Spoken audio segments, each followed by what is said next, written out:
आज हम लोग नंबर सिस्टम्स का जो नंबर संख्याओं का जो हम लोग पढ़ रहे थे, जो फर्स्ट पार्ट में जो पढ़े थे उसका ये सेकंड पार्ट है। तो इसमें अभी हम लोग पढ़ेंगे ये सब जो संख्याएं हैं आपको बहुत ज़्यादा यूजफुल है, आपको पूरा यूज होगा, आपका जनरल कंपटीशन में भी हियर देयर आपको मिलेंगी।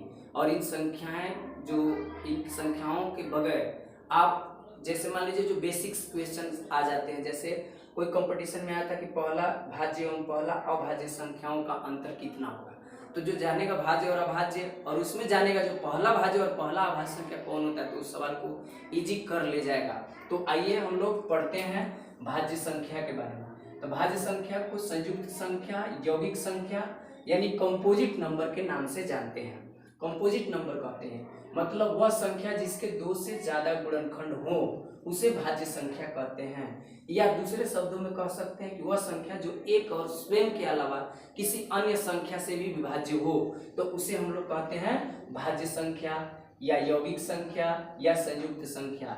जैसे 4 हो गया आपका, 6 हो गया, 8 हो गया, 9 हो गया, 10 हो गया, तो वही आपका जैसे आपका हम अगर यहाँ 4 ले लेते हैं तो जो 4 है आपका 4 का गुणनखंड आपका 1 होगा, 2 होगा और 4 होगा।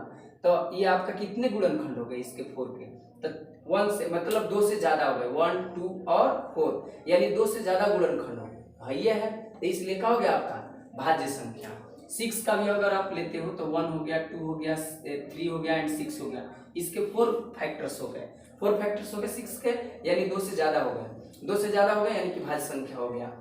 या फिर एक से तक कटवे करेगा, स्वयं से कटेगा और 2 और 3 से भी कटेगा, तो वैसी संख्या जो एक और स्वयं के अलावे किसी अन्य से भी कटे उसे क्या कहते हैं हम लोग भाज्य संख्या कहते हैं।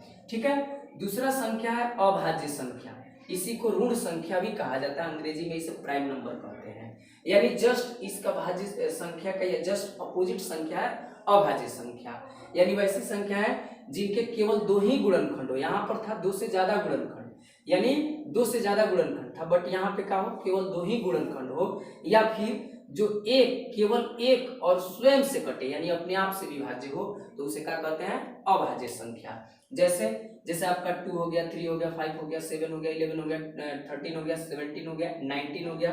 जैसे 2 का अगर फैक्टर देखा जाए तो 2 का फैक्टर 1 एंड आपका स्वयं 2 और इसके अलावा कुछ फैक्टर्स नहीं हुए, यानी कि सिर्फ और सिर्फ 2 का 2 ही फैक्टर्स हुआ, चाहे इसमें से कोई भी संख्या ले लीजिए, यानी और भी संख्याएं जो आप सोच पाइएगा, यानी जिसका मतलब 2 ही फैक्टर हो, यानी एक और स्वयं से ही कटे या फिर 2 ही फैक्टर्स हो तो उन्हें कहते हैं अभाज्य संख्या, यानी इसे ऋण संख्या भी कहते हैं। यानी इन संख्याओं से रिलेटेड कुछ नोट्स हैं, उन नोट्स के बारे में यहाँ पढ़ते हैं। यानी एक न तो भाज्य और नहीं अभाज्य है, यानी 1 is neither composite nor prime. क्यों? क्योंकि भाज्य और अभाज्य में दोनों में 2-2 फैक्टर तो होना ही चाहिए, और एक का अगर फैक्टर करते हैं तो सिर्फ और सिर्फ एक ही आएगा, 1 एंड ओनली 1 फैक्टर्स, जो कि न तो भाज्य के लिए है और नहीं अभाज्य के लिए, यानी दोनों नहीं है ना।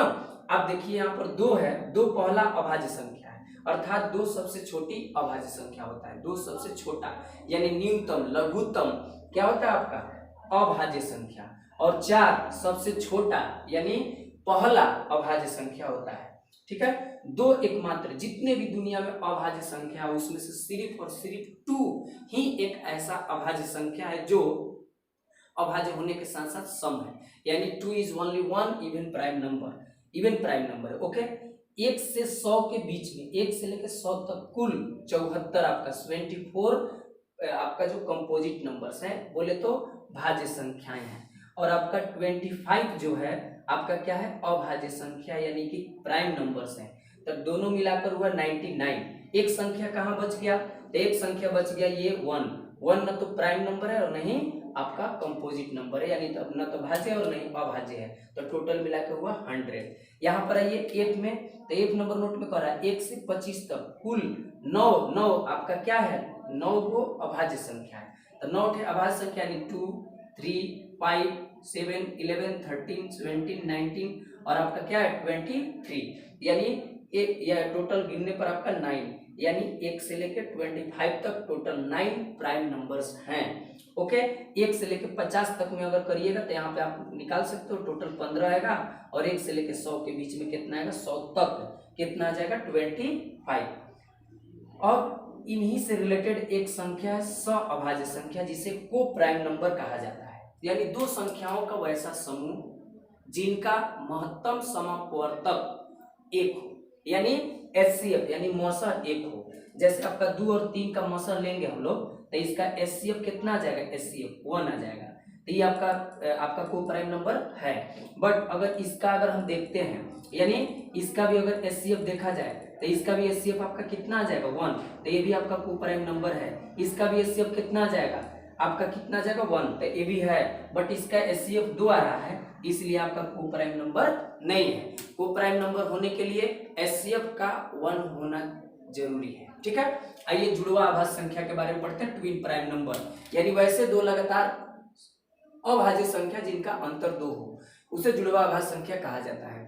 यानी जुड़वा आभाज्य संख्या करने के लिए, यानी ट्विन प्राइम नंबर करने के लिए, यानी होने के लिए संख्याओं को 3 कंडीशन से गुजरना पड़ता है। पहला कंडीशन है दोनों लगातार होना चाहिए, दूसरा दोनों के दोनों अभाज्य संख्या होना चाहिए, और तीसरा दोनों संख्या के बीच में अंतर 2 होना चाहिए। जैसे यहाँ पे दोनों लगातार है, दोनों के बीच का अंतर इतना है और दोनों अभाज्य है, तो इसलिए ट्विन प्राइम नंबर होगा। ये भी ट्विन प्राइम नंबर होगा, ये भी ट्विन प्राइम नंबर होगा, ये भी ट्विन प्राइम नंबर होगा। ये भी लगातार हैं और दोनों अभाज्य भी हैं, लेकिन दोनों के बीच का अंतर 2 नहीं है, इसलिए क्या होगा आपका जुड़वा आभाज्य संख्या नहीं होगा, ट्विन प्राइम नंबर नहीं होगा।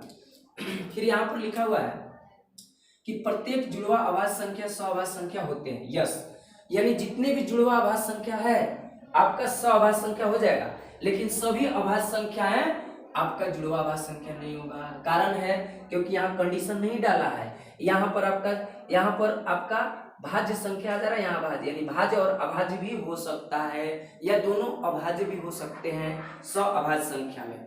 बट इसमें सिर्फ और सिर्फ 2 संख्याओं का वैसा समूह होना चाहिए जिसमें सिर्फ और सिर्फ अभाज्य संख्याएं हो।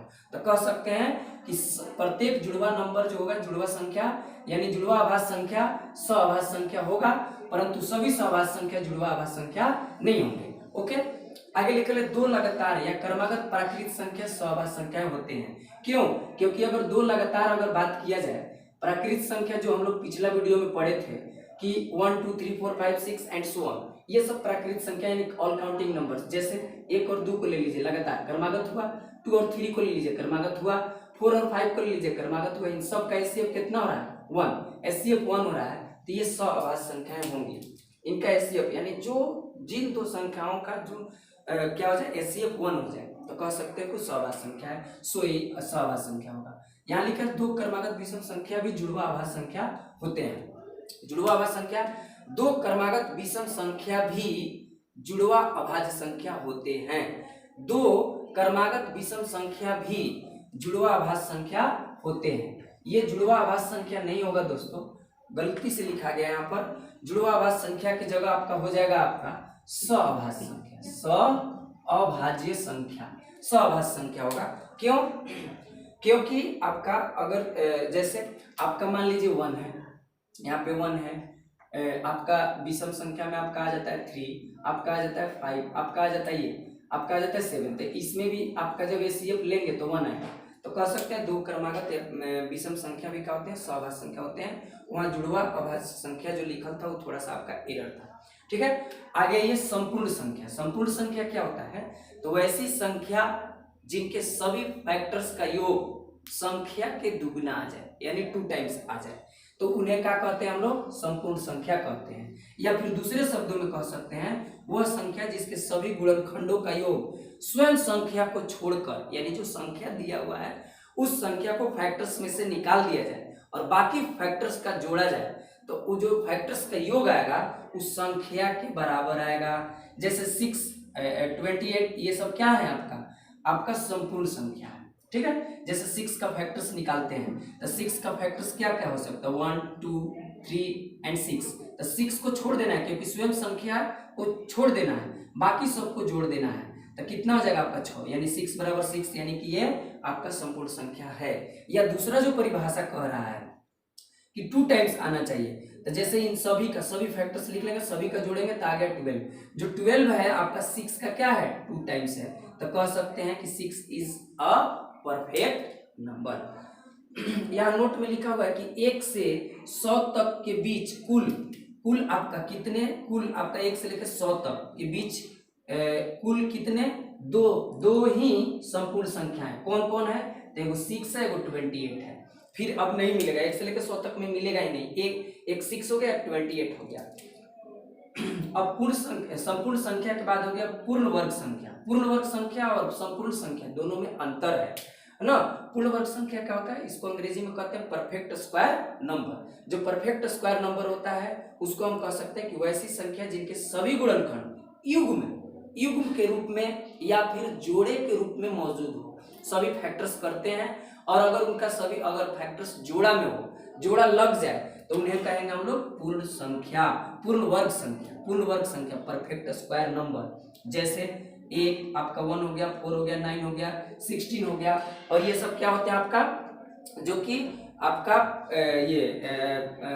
पूर्ण वर्ग संख्या होते हैं। ठीक है, जैसे आपको चेक करा जाए कि 4 है, 4 को फोड़िएगा, 4 को फोड़ो 2 बार में, तो 2 बार में फोड़ेगा, फोड़ के तो देखिए जोड़ा में है ना, युग्म में, तो युग्म में है तो आपका ये क्या हो गया, आपका परफेक्ट स्क्वायर। एक बार कोई लतखोर नंबर है, जब बार गुना करिएगा ये 1 रहेगा, तो ये भी आपका क्या है, जोड़े में है, तो ये भी जोड़े में है, तो ये भी आपका क्या हो गया, 1 भी क्या हो गया, आपका परफेक्ट स्क्वायर नंबर हो गया।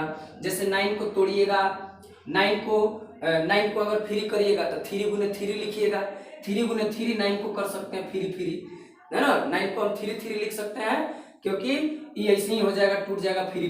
तो ये आपका कितना हो गया, 2 फैक्टर्स, ये भी जोड़ा में आ गया। तो जब जोड़ा में आ गया तो कह सकते हैं कि परफेक्ट स्क्वायर नंबर है, एंड आप चेक कर सकते हो। ठीक है, नोट में लिखा है कि जिस संख्या के इकाई स्थान पर, बाबू बड़ी इंपॉर्टेंट है, बहुत इंपॉर्टेंट है, जनरल कंपटीशन में सब आता है, आपको एक जगह पर किया गया ताकि आप अच्छे से नंबर्स का जानकारी रख सको। यहाँ पर 2, 3, 7, 8 हो, कोई भी संख्या हो, अगर उसके इकाई स्थान पर 2, 3, 7, 8 अगर आ जाए तो वह संख्या कभी भी पूर्ण वर्ग संख्या नहीं होगा, परफेक्ट स्क्वायर नंबर नहीं होगा। आपको जैसे इकाई स्थान पर 2 देखो, 3 देखो, 8 देखो, 7 देखो, तो आप उसको परफेक्ट स्क्वायर ऐसे ही मत मानिए, वो होइबे नहीं करेगा, वो नॉट परफेक्ट स्क्वायर नंबर हो जाएगा। और परफेक्ट बाकी जो भी इकाई स्थान पर इनके अलावे, इन चारों के अलावे जो भी रहेगा, ऐसा नहीं कि हो ही जाएगा, हो भी सकता है और नहीं हो सकता है, लेकिन इन चारों लतखोरवा नंबर आ जाए, यानी आपका 2 आ जाए, 3 आ जाए, 7 आ जाए और 8 आ जाए, तो आपको ये लतखोरवा नंबर को ध्यान में रखना है कि आपको परफेक्ट स्क्वायर नंबर नहीं होने देगा। ठीक है, चलिए।